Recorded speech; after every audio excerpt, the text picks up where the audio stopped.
सल्लल्लाहु अलैहि या रसूल अल्लाह।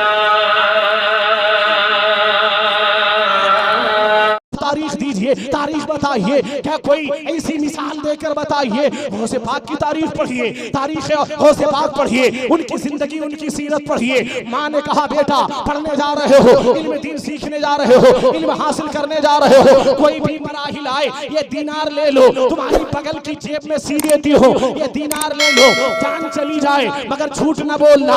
आप देखिए पढ़ने जा रहे हैं, डाकों ने लूट लिया, काफले वाले को लूट लिया। बच्चे से पूछा बेटा तुम्हारे पास क्या है? कहा चली 40 दीनार है। कहाँ है? तो बगल की जेब में सिले, मेरी माँ ने सिल दी है। जेब को चेक किया तो 40 दीनार निकल गए। डाकों के सरदार ने कहा बेटा लोग माल छुपाया करता है, दौलत छुपाया करता है, बचाने के लिए झूठ बोलता है, तुमने छुपाया क्यों नहीं? तुमने पोशीदा क्यों नहीं रखा? तुमने झूठ क्यों नहीं बोल दिया? तुम्हारा माल बच्चा था। तो बच्चा कह रहा है, आने वाला गौस कह रहा है, आने वाला गौस आदम कह रहे हैं, औलिया के सरदार कह रहे हैं, पीराने पीर कह रहे हैं कि हुजूर मेरी माँ मुझे रुखसत करते हुए, मेरी माँ ने कहा था बेटा जान चली जाए, कैसे भी मराहिल आ जाए, कैसा भी वक्त आ जाए, बेटा जान चली जाए मगर झूठ ना बोल।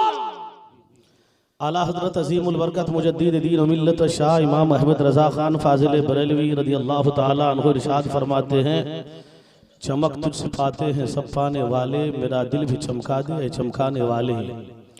और सरकार आला हजरत फरमाते हैं, कौन देता है देने को मुंह चाहिए, देने वाला है सच्चा हमारा नबी। और एक शायर लिखते हैं कि है इल्म दीन लाजवाल बेमिसाल खजाना, न हो गर इल्म दी तो रोएगा ज़माना, रोएगा ज़माना।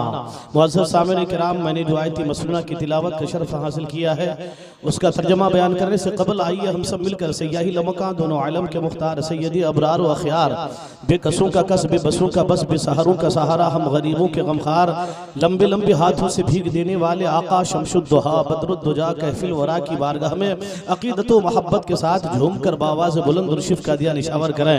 पढ़ें अल्लाहुम्मा सल्ली अला सय्यिदिना मौलाना मुहम्मदिन बारिक वसल्लिम सल्लल्लाहु अलैहि सलातो सलामुन अलैका या रसूल अल्लाह, सलातो सलामुन अलैका या हबीबल्लाह। हज़रात बहुत अच्छी महफिल, बहुत शानदार महफिल, और आए दिन आप महफिलों में शिरकत करते हैं। ये रस्म दस्तार बंदी का प्रोग्राम है।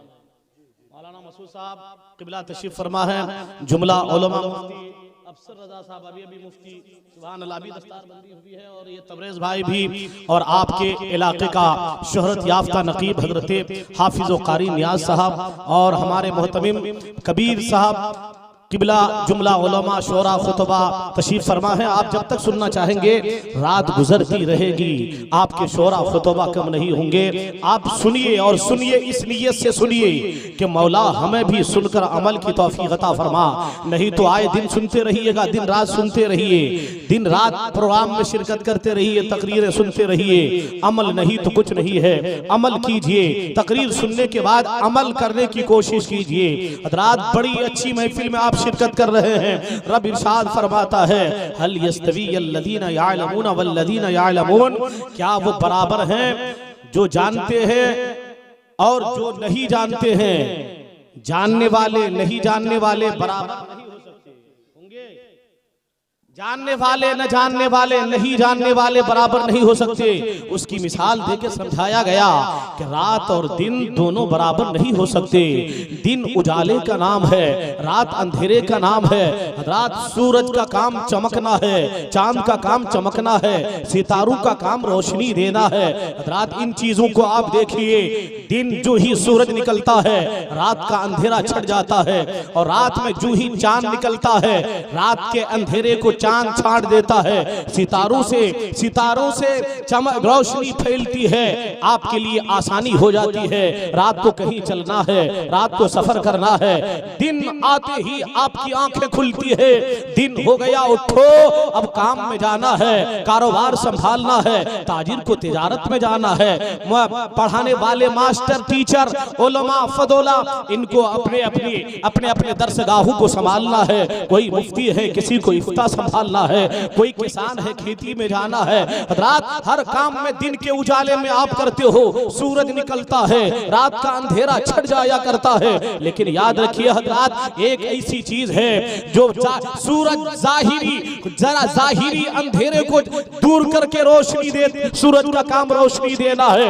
मगर जब आपका दिल अंधेरा हो जाए, दिल स्याह हो जाए, दिल में जंग पकड़ ले, दिल काला हो जाए, दिल अंधेरा हो जाए, जहां हिल्लत व हुर्मत समझ में नहीं आ रहा हो, जायज व नाजायज समझ में नहीं आ रहा हो, हलाल व हराम समझ में नहीं आ रहा हो, बाप का अदब समझ में नहीं आ रहा हो, माँ बाप की खिदमत समझ में नहीं आ रही हो, उलमा समझ में नहीं आ रहे हो, नेक लोग अच्छे नहीं नेक लोग समझ में नहीं आ रहे हो, अच्छी बातें समझ में नहीं आ रही हो, अच्छे लोग आपको अच्छे लोग समझ में नहीं आ रहे हो, ऐसे अंधेरे को दूर करने के लिए आपको सूरज की रोशनी नहीं चाहिए, सितारे की रोशनी नहीं चाहिए, चांद की रोशनी नहीं चाहिए। आप कहेंगे मौलाना मसूद साहब, मौलाना अनवर रजा साहब, हमारे हाफिज कारी नियाज साहब और मौलाना मुफ्ती अफसर रजा साहब, इन लोगों से कहिएगा कि ये अंधेरा कैसे छटेगा, ये अंधेरा कैसे दूर होगा, आपका दिल कैसे चमकेगा, दिल का जंग कैसे साफ होगा, रोशनी कैसे आएगी, जिससे हम ये समझ जाए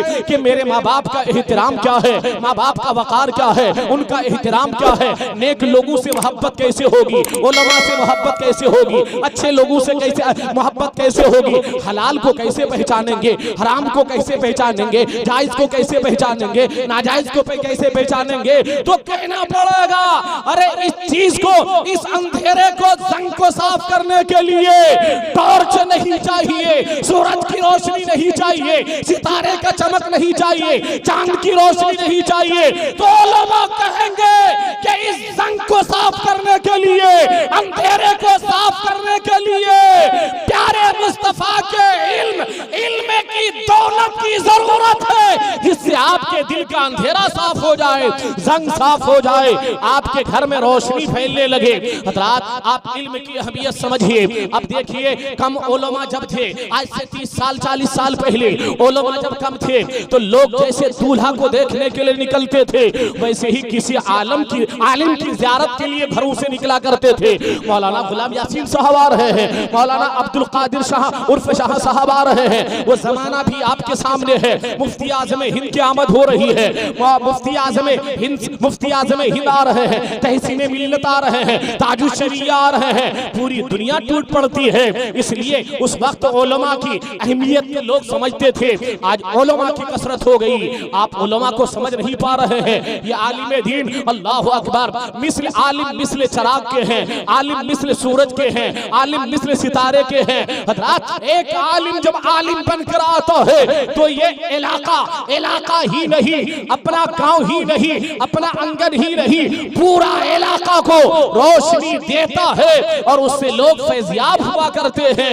हजरात इसलिए उलमा की अहमियत को समझिए। अब देखिए आलिम दीन देखना हो, आलिम कहते किसे हैं, आलिम का मकाम क्या है, आलिम का मर्तबा क्या है, आलिम की इज्जत व तौकीर क्या है। एक बच्चा पढ़ने जा रहा है, मदरसा पढ़ने जा रहा है, आप उलमा से आए दिन सुनते हो, एक बच्चा पढ़ने जा रहा है और जब कुरान लेके जाता है, दुनियावी इल्म समझिए, दीनी इल्म समझिए। एक बच्चा मदरसा जा रहा है जिसके पैरों में चप्पल नहीं है, कपड़े फटे हुए हैं, चेहरा मुतगय्यर है, नाखें बह रही है और कुरान सीने में चिमटाए ले जा रहा है, रात पढ़ने जा रहा है। एक बच्चा वो है जिसके लिए आप आला खाने का इंतजाम, आला उनके लिए लिबास का इंतजाम, आला स्कूल का इंतजाम, फीस जो मांगा दे दिए। फीस मांग रहा है 5000 डोनेशन देना होगा, 5000 जमा कर रहे हो, 10,000 डोनेशन देना होगा, 10,000 दे रहे हो, 1 लाख डोनेशन देना होगा। बेटा डॉक्टर बन रहा है, बेटा प्रोफेसर बन रहा है, बेटा मास्टर बन रहा है, बेटा इंजीनियर बन रहा है। स्कूल वाला जो मांगता है दे रहे हो, लेकिन याद रखो अभी बचपना है, स्कूल जा रहा है, उसके लिए आला इंतजाम है, सवारी का इंतजाम है, लिबास का इंतजाम है, कपड़े का इंतजाम है, जूते का इंतजाम है। ले बच्चा जा रहा है, लेकिन मदरसे में पढ़ने वाला जिसके जिसके सर पे टोपी नहीं है, कपड़े अच्छे नहीं है, सवारी का इंतजाम नहीं है, आला इंतजाम उस बच्चे के लिए आला इंतजाम कर रहे हो जिसके पढ़ने के बाद उसके आगे उसकी कोई मंजिल नहीं है। एक बच्चा मदरसे में पढ़ रहा है और पढ़ने के बाद पढ़ने के लिए जा रहा है, लिबास पोशीदा है, रब की मशीयत मचल रही है। देखो देखो अल्लाह अकबर, रब की मशीयत मचल रही है। फरिश्ते से अल्लाह फरमाता है, ए फरिश्तों देखो ये बच्चा पढ़ने जा रहा है जिसके पास कपड़े नहीं है, जिनके पैरों में चप्पल नहीं है। आप देख रहे हो एक बच्चा है अभी जो अभी नर्सरी में पढ़ रहा है, उनके पास इतनी किताबें है, बस्ता है, पीछे लटका दिया है, इतना वजन है कि बच्चे के वजन से ज्यादा उसकी किताबें वजन है, वजन बैग में इतनी किताबें है कि बच्चे के वजन से ज्यादा वजन है। अल्लाह अकबर। लेकिन वो किताबें पीठ के पीछे है, वो आगे तमाम किताबें पीछे, बस्ता पीछे, बैग पीछे। लेकिन याद रखो हज़रात, ये पैगाम दिया जा रहा है बेटे को कुछ भी बना लो, इंजीनियर, डॉक्टर, प्रोफेसर कुछ भी बना लो, लेकिन उसका बस्ता पीछे से जवाब देता है लोगों ये वो तालीम है कि हमेशा पीछे रहने वाला है, आगे आने वाली किताबें नहीं है। लेकिन एक तो बच्चा जो कुरान पढ़ रहा है, कहो बच्चा कुरान कभी भी कोई भी बच्चा चाहे वो अम्मा पारा हो, चाहे वो कुरान की मुकद्दस किताब हो, वो बच्चा कोई भी बच्चा चाहे वो इसरनल कुरान हो, वो कोई भी बस्ते में पीछे नहीं ले जाएगा, वो सीने में कुरान चिमटाए ले जाएगा, अम्मा पारा चिमटाए ले जाएगा। वे पैगाम दिया जा रहा है लोगों ये बच्चा जो पढ़ने जा रहा है ये पीछे रहने वाली किताब नहीं है, वो दुनिया में है तो कुरान साथ है, कब्र में है तो कुरान साथ है, बाजार में है, मार्केट में है, दुनिया के किसी हिस्से में जहां जहां बच्चा रहेगा वहां वहां कुरान उनके सीने में चिपका रहेगा। बढ़िया अल्लाहुम्मा सल्ली अला सय्यदना मौलाना मुहम्मदिन बारिक वसल्लिम सल्लल्लाहु अलैहि सलातो सलामन अलैका या रसूल अल्लाह सलातो सलामन अलैका या हबीबल्लाह। रात इल्म की अहमियत उलमा जानते हैं और आपको इल्म की अहमियत समझना हो तो आप बाहर वाले को देखिए। आपके इलाके में उलमा की कसरत हो गई तो उलमा की अहमियत को आपने घटा दिया। मुफ्ती अफसर साहब आप देखिए बाहर हम लोग रहे तो वहाँ का हाल ये गरीब आदमी है, गरीब से गरीब है, वो कोई केला बेच रहा है, कोई सेब बेच रहा है, कोई अंगूर बेच रहा है। यूपी वाला जो ही देखा मौलाना साहब आ रहे हैं नहीं कहता मौलाना साहब अंगूर लेंगे, सेब लेंगे, फला सामान लेंगे, फौरन अपने थैले में कसा डाला, डालने के बाद दौड़ा मौलाना साहब के पीछे पीछे और हाथों को चूमा, अदब से कहा हुजूर ये आप अपने आपके लिए है ले जाइए। बार बार मना कीजिए कि तुम गरीब आदमी हो, लेकिन वो कह रहा है नहीं मौलाना साहब आप ले जाइए, अल्लाह बरकत अता फरमाएगा। इल्म की अहमियत, उलमा इल्म की अहमियत यूपी वालों से सीखो कि वहाँ उलमा की कदर कितनी होती है। फख्र से पढ़ने का जमाना बरेली में पढ़ने का जमाना था। अगर आप उनके यहाँ किसी मुक्तदी के यहाँ चाय पीने नहीं गए तो वहाँ बरेली वाले कहते हैं ये मौलाना को फख्र है, घमंड है, ये हमारे यहाँ पहले वाले मौलाना चाय पीने जाते थे, ये नहीं जाते हैं। एक मौलाना उनके घर में चाय पी लेता है तो फख्र से कहता है कि आज मौलाना हमारे घर में जाकर चाय पीकर आया है। अल्लाह अकबर मुसलमानों, ये आलिम दीन है, इनकी अहमियत को समझिए, इनके वकार को समझिए। प्यारे मुस्तफा ने फरमाया एक कुरान पढ़ने वाला बच्चा जब किसी बस्ती से गुजरता है उस बस्ती में अल्लाह का इताब नाजिल होने वाला हो, कहर नाजिल होने वाला हो, तो उस बच्चा कुरान पढ़ने वाले बच्चे की बरकत से उस बस्ती का अजाब उठा। जब ये बस्ती में एक बच्चा पढ़ने वाले बच्चे का ये आलम है तो पढ़ाने वाले आलिम का क्या हाल होगा। पढ़ाने वाले उलमा किसी जमींदार के चेहरे को, किसी पैसे वाले के चेहरे को, किसी दौलत वाले के चेहरे को देखना। प्यारे मुस्तफा ने ये नहीं फरमाया कि जो है जमींदार के चेहरे को देखना इबादत है, पैसे वाले के चेहरे को देखना इबादत है, दौलत वाले के चेहरे को देखना इबादत है। नहीं, प्यारे मुस्तफा ने फरमाया अन नज़रो इलल उलमा, उलमा का चेहरा देखना, उलमा का चेहरा देखना इबादत है, उलमा की सोहबत में बैठना इबादत है, उलमा से गुफ्तगू करना इबादत है, उलमा से मोहब्बत करना भी मोहब्बत कीजिए, उलमा की गीबत मत कीजिए, उलमा की तौहीन मत कीजिए, इसलिए कि किसी इल्म दीन के हुसूल के लिए अल्लाहु अकबर। आप एक दिन सरकार ने फरमाया कि एक दिन जब इल्म उठा लिया जाएगा तो इंसान की जिंदगी जानवर जैसे हो जाएगी। होगी कि नहीं? अभी आलिम है तो आपकी जिंदगी जो तबाकुल है, आप न जाने किस दलदल में फंसे हुए हो, कितनी खता कर रहे हो। अरे मौलवी का काम, मौलाना का काम बकना है, हमें जो करना है वही करेंगे। हिसाब तो देना होगा, जर्रा जर्रा का हिसाब देना होगा, हिसाब देना होगा, और बदला जो उसका आपको मिलना है वो मिलना है। इसलिए लोगों, उलमा से बुग़्ज़ मत रखिए, उलमा की तौहीन मत कीजिए, उलमा का मजाक मत उड़ाइए, उलमा का तमस्खुर मत कीजिए, उलमा से मोहब्बत कीजिए। ये रहबर है, रहबर। अगर आप ये कहते हैं हमारा बेटा आलिम है, ऐसा कर रहा है, तो आपके बेटे के गलत करने से तमाम उलमा गलत नहीं हो जाएंगे। आपका भतीजा अगर गलत कर रहा है तो आपके भतीजा के गलत करने से पूरे उलमा गलत नहीं हो जाएंगे। तारीख पढ़िए, आलिम देखिए जिसे आलिम रब्बानीन कहते हैं। एक आलिम है जिनका नाम मौलाना मुजफ्फर सख्तानी रहमतुल्लाह अलैह है। एक बुजुर्ग है, एक आलिम दीन है, वक्त का शरीयत का पाबंद है, मौलाना मुजफ्फर सख्तानी रहमतुल्लाह अलैह। आज की बात नहीं है, 10 साल पहले की बात नहीं है, 20 साल पहले की बात नहीं है, 100 साल पहले की बात है, 150 साल पहले की बात है। मौलाना मुजफ्फर सख्तानी शहर के रहने वाले हैं और उन्हें दिल्ली जाना है। उस वक्त ट्रेन नहीं चल रही है, बसें नहीं चल रही है, उस जमाने में बैलगाड़ी चल रही है, बैलगाड़ी का जमाना है। मौलाना मुजफ्फर सख्तानी रहमतुल्लाह अलैह को सख्तानी शहर से दिल्ली जाना है। दिल्ली के लिए रवाना होने वाले हैं, बैलगाड़ी वाले को बुलाते हैं। बुलाने के बाद बैलगाड़ी वाले बुलाए गए और फरमाए, मौलाना मुजफ्फर सख्तानी रहमतुल्लाह अलैह ने फरमाया, ए बैलगाड़ी वाला, देखो मेरा सामान ये है और मेरा वजूद ये है, इसका किराया क्या लोगे? इसका किराया क्या लीजिएगा? सौदा सामान देखा, वजन देखा, मौलाना साहब को देखा, किराया तय हो गया। इतने में एक सख्तानी शहर का एक आदमी आया और कहने लगा, हुजूर मेरा बेटा दिल्ली में रहता है और एक दस्ती खत देना चाहता हो, एक दस्ती खत कागज में लिख कर देना चाहता हो, आप मेरे बेटे को दे दीजिएगा।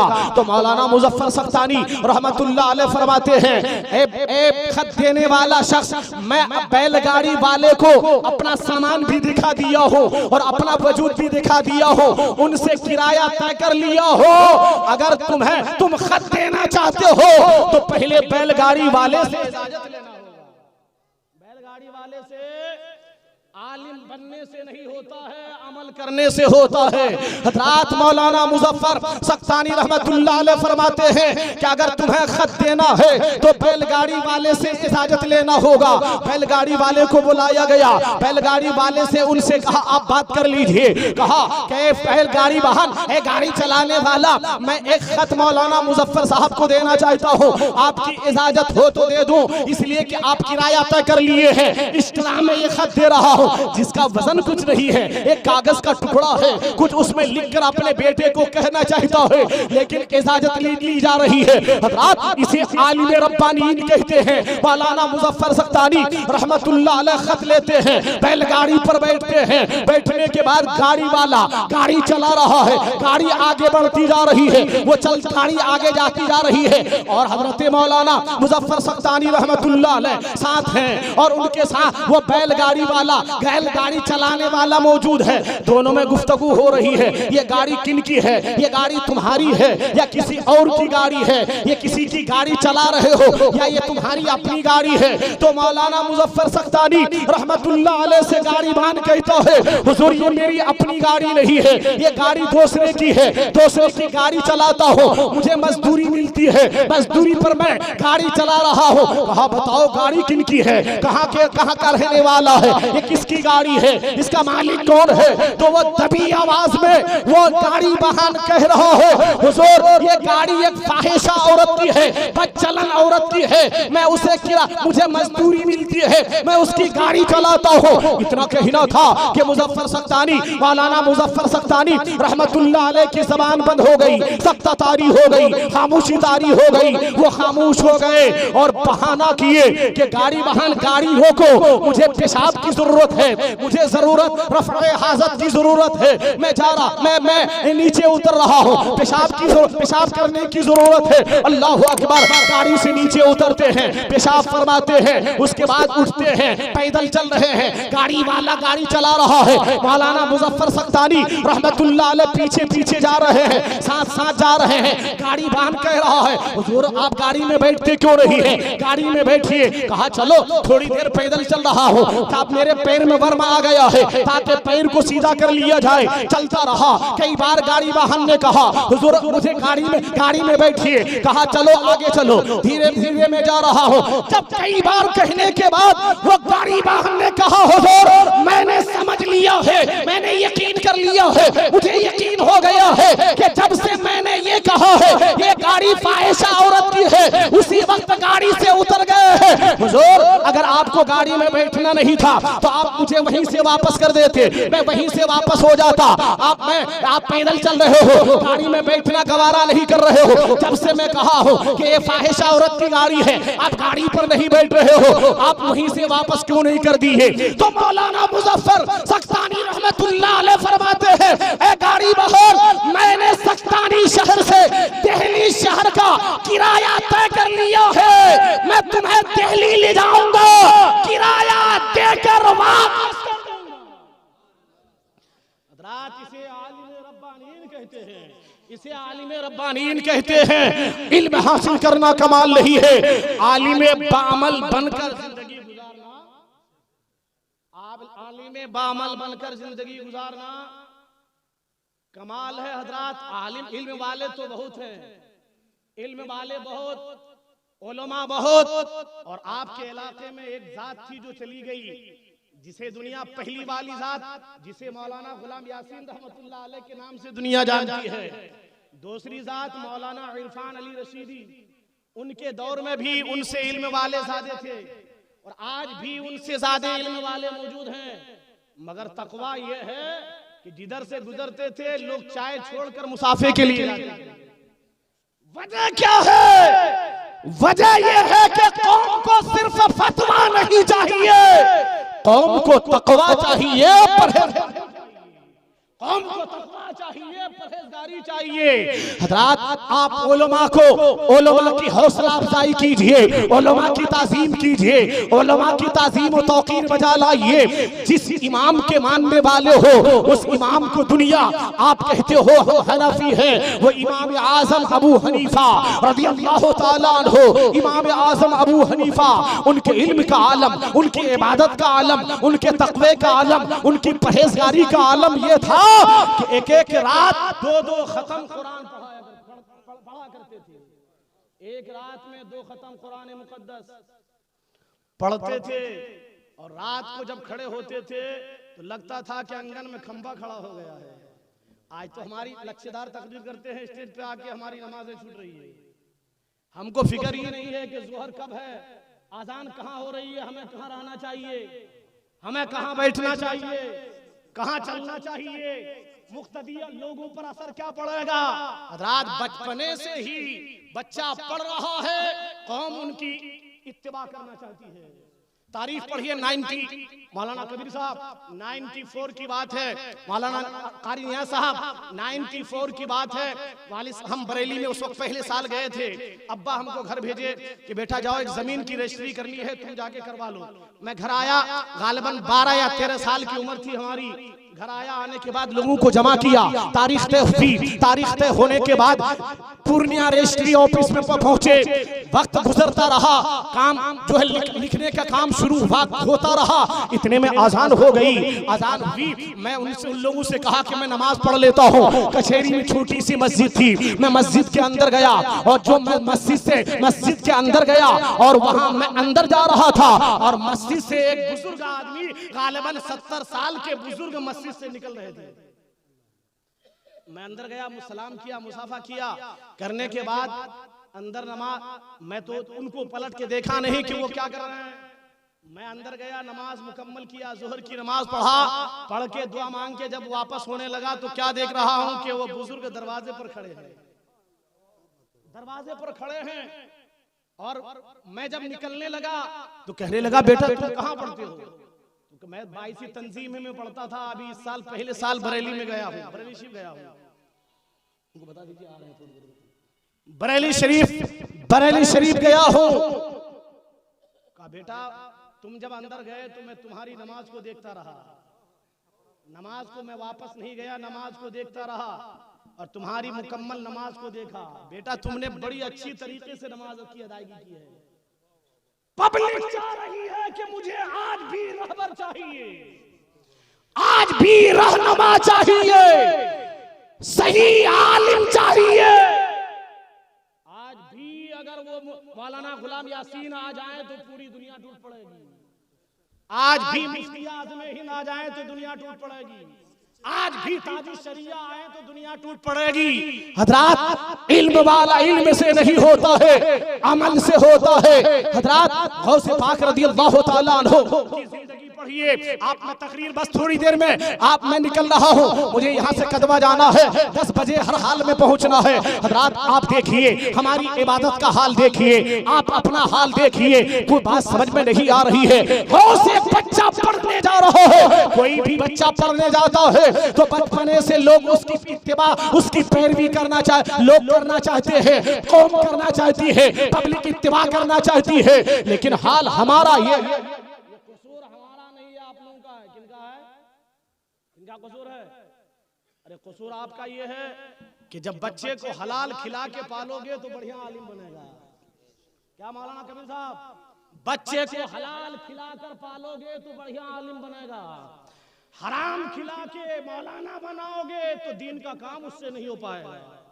हराम खिलाकर पालोगे दीन का काम नहीं होगा। 3 वक्त मत खिलाओ, 2 वक्त खिलाओ, मगर हलाल खिलाओ। क्या खिलाओ? हलाल। आप अपनी कमाइयों का जायजा लीजिए। मस्जिद में मजा नहीं आ रहा है, लज्जत नहीं मिल रही है, सुकून नहीं मिल रहा है, दिल नहीं लग रहा है। अच्छे लोग समझ में नहीं आ रहे हैं, लोग अच्छे लोगों की बातें समझ में नहीं आ रही है। वजह क्या है? रिज़्क़ हलाल चाहिए, रिज़्क़ हलाल चाहिए। तब जब आपका बच्चा आप हलाल खिलाओगे तो बच्चा भी वफादार बनेगा, गौस का चहीता बनेगा, ख्वाजा का चहीता बनेगा। हज़रात जब बच्चा नेक होता है, माँ बाप नेक होते हैं तो बच्चा नेक होता है। और जब बच्चा पढ़ने जाता है तो उनके हाथ पर जमाना बिकता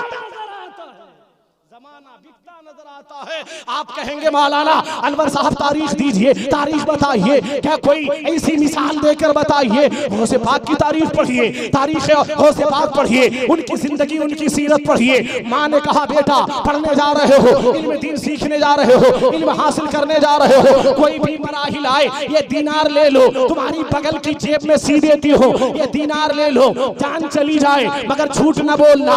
आप देखिए पढ़ने जा रहे हैं, डाकों ने लूट लिया, काफले वाले को लूट लिया। बच्चे से पूछा बेटा तुम्हारे पास क्या है? कहा चली 40 दीनार है। कहाँ है? तो बगल की जेब में सिले, मेरी माँ ने सिल दी है। जेब को चेक किया तो 40 दीनार निकल गए। डाकों के सरदार ने कहा बेटा लोग माल छुपाया करता है, दौलत छुपाया करता है, बचाने के लिए झूठ बोलता है, तुमने छुपाया क्यों नहीं? तुमने पोशीदा क्यों नहीं रखा? तुमने झूठ क्यों नहीं बोल दिया? तुम्हारा माल बचा था। तो बच्चा कह रहा है, आने वाला गौस कह रहा है, आने वाला गौसे आदम कह रहे रहे हैं, औलिया के सरदार कह रहे हैं, पीराने पीर कह रहे हैं कि हुजूर मेरी माँ मुझे रुखसत करते हुए मेरी माँ ने कहा था बेटा जान चली जाए, कैसे भी मराहिल आ जाए, कैसा भी वक्त आ जाए, बेटा जान चली जाए मगर झूठ ना बोल।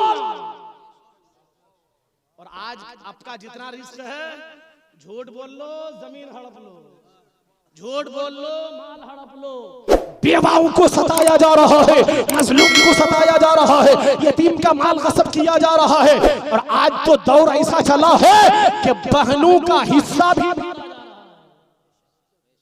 सल्लल्लाहु अलैहि वसल्लम